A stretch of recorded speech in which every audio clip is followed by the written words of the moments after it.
Halo guys, hari ini gue mau bahas salah satu jam tangan chronograph legend yang satu angkatan sama Rolex Daytona. Hari ini gue mau bahas Haier Carrera 3647 yang gue pinjam dari Erlanda Putra.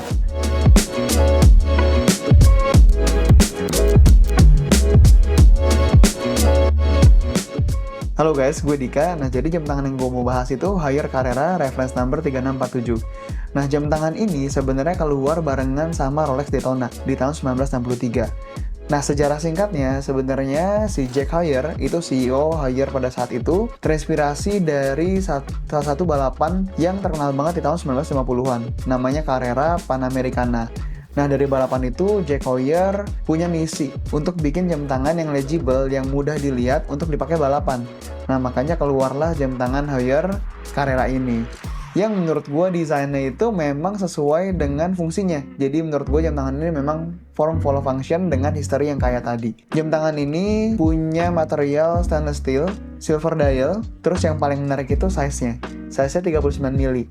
Which untuk tangan Asia, rata-rata tangan Asia waktu ditaruh di tangan tuh manis gitu, kayak cakep waktu di tangan. Jadi nggak kebesaran dan nggak kekecilan juga. Jadi ukurannya pas. Nah, jam tangan ini itu sempat discontinue di tahun 1984 dan akhirnya comeback lagi di tahun 1996 waktu Haier itu dibeli sama Tag. Nah, jam tangan ini pakai movement Valjoux 92 yang sebenarnya waktu gue sedikit research tentang movement Valjoux 92, movement ini itu memang movement yang legend di masanya dengan ciri khas subdial tuh yang cuma ada dua dan simetris. Jam tangan ini karena pakai movement Valjoux 92 yang gue rasain itu ada hal-hal yang satisfying.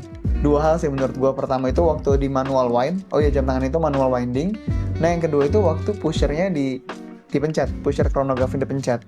Jadi waktu lu pencet pushernya, rasanya tuh satisfying yang gue nggak pernah dapetin di jam tangan chronograph yang lain gitu. Thanks to Mas Nanda yang udah pinjemin ke kita jam tangan ini.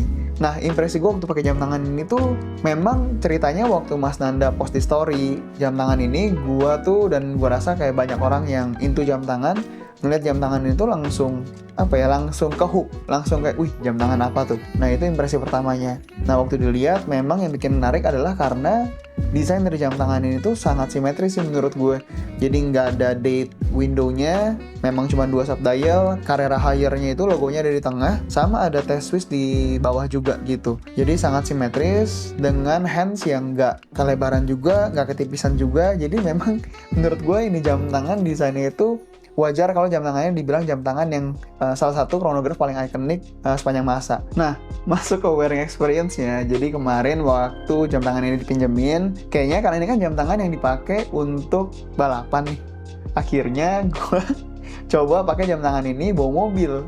Nah, meskipun mobil gue bukan Porsche ataupun Ferrari, tapi ya lumayan lah ya untuk sharing ke teman-teman kira-kira wearing experience-nya gimana. Waktu gue pakai jam tangan ini tuh rasanya kayak nggak jam tangan chronograph. Karena jam tangan chronograph yang gue tahu itu mostly ukurannya tebel-tebel. Sementara ini tuh ukurannya menurut gue nggak tebel. Jadi nggak mengganggu ya kali ya kalau di tangan buat gue setidaknya.